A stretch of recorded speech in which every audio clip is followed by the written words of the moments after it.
is April 7th. It's Tuesday. We're going to be continuing on the um, Kanohe Fish Pond PowerPoint. So, for those of you who already started on page 56, you will remember that this was the chart. The chart is split up into four parts. The first part is the organism, and from the placard, there are all of these organisms that live in the fish pond. The second column is the prey or food, otherwise known as what it eats. So if you look at this, the lemur doesn't eat anything, so we put sunlight here. The puhi, the moai eel, eats two things. It eats the ava and the pualu. And the zooplankton eats the phytoplankton. The third column is called the predators and grazers, otherwise known as what eats it. So let's look at the ava. For the ava, the papio and the puhi eat the ava. For the limu, wow, ama, ava, pualu, and papai all eat the limu. But for the kaku, because it's the top consumer, nothing eats that. And that's how you see it over there, top consumer. Now this part is probably the trickiest part because a food web isn't as clean as primary, secondary, and top. So usually what I do is I start with the primaries. Primaries are the ones that eat the producers. So you'll see that the phytoplankton is a producer and the limu is a producer. So the things that eat the phytoplankton will probably be a primary consumer. So the zooplankton is a primary consumer. I also put the pualu as a primary consumer because it primarily eats the limu, and zooplankton are just really small anyway. Same with the ama and ava, I put them as primary consumers. After doing that, I skip the secondary consumer. I go to the top consumers. I think of, okay, who doesn't get eaten? So the kahu doesn't get eaten, so top consumer. The papai doesn't really get eaten, so, oh, never mind. It's a scavenger decomposer. Even though it doesn't get eaten, its primary role is a decomposer. So is the bacteria. And then anything else would be a secondary consumer. So the young trevally would be secondary. The puhi moai eel would be a secondary. So the challenge is to put all of this into a slide. And so here is the slide from yesterday. As you can see, I put all the creatures. Here's the phytoplankton get eaten by the zooplankton. The zooplankton gets eaten by the ama, the ava, and the pualu, and it just keeps going. I also added the trophic levels, but there is something I'm missing. I'm missing the key, so let's put that in right now. So go to P stands for producer, PC stands for primary consumer, SC stands for secondary consumer, TC stands for top consumer, and D stands for decomposer. So you can change that. Okay, so if you're going to use abbreviations, which are fine, just make sure you put a key to make it clear what each letter stands for. So put the key over here and just make it a little smaller. Alright, we can fix that later. That looks pretty good. Okay, so make sure you get this done because it will be very useful when you're making your endangered species one. What you're going to do is you're going to make a chart just like this for endangered species. You don't need this many organisms. After you make a good chart, you should be able to create this. Now, for your My Way, you already did create this, so maybe you can go backwards and create the chart. So it really depends on where you're at. Okay, so let's continue on the PowerPoint then. Today we're going to continue on the energy pyramid. So for that, we're going to continue on page 57. So an energy pyramid is a very useful way of showing how much energy belongs at each level of the trophic type. And the first question to ask yourself is, in an ecosystem, let's say we're talking about a forest, are there usually more primary consumers being like rodents and insects and stuff, or are there usually more top consumers like the owls or the hawks and stuff like that?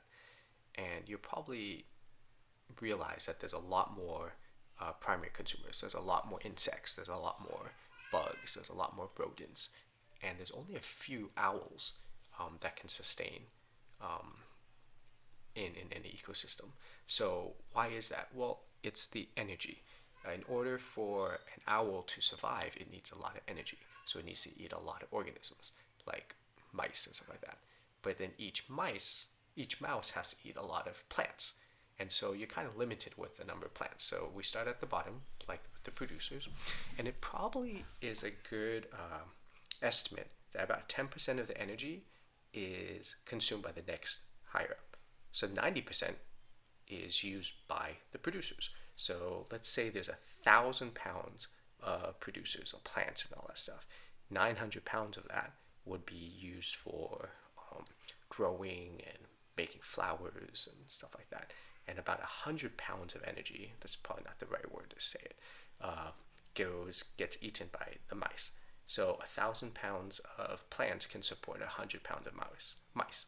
And then 100 pounds of mice might be able to support 10 pounds of snakes.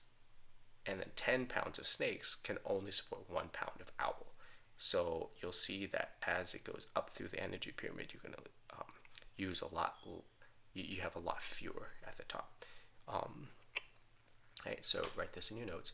And then what I did was I found this website that has more practice. Oh yeah, for your notes you should also probably draw out a nice energy pyramid. So it's there. Once again, the producers at the bottom, and then it goes all the way up to the top consumers at the top. Okay. So for the practice, there's this website. You have different ecosystems. So this is a deciduous forest ecosystem. We'll learn this later on this quarter. There's a desert, right? There's a grasslands.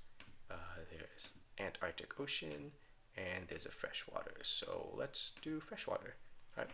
And so what you should do is now you should figure out which trophic level do each of these belong to. If you get stuck, there's a field guide down here that gives you more information. So we can go to freshwater. All right. So freshwater has very low salt content, includes lakes, rivers, ponds, swamps, and wetlands. Lots of plants and animals. Right. So starts with algae, stuff like that. So we can come back to this if you get stuck. So we start with the producers. So from here, the producers will probably be the algae. And so in any freshwater, there's going to be lots of algae, lots of seaweed, algae, kind of phytoplankton going around. And then so you got to think, okay, what's going to eat the algae? Well, I'm thinking the water insects will probably eat it. Let's see, maybe the minnows. Let's look. What do the minnows eat?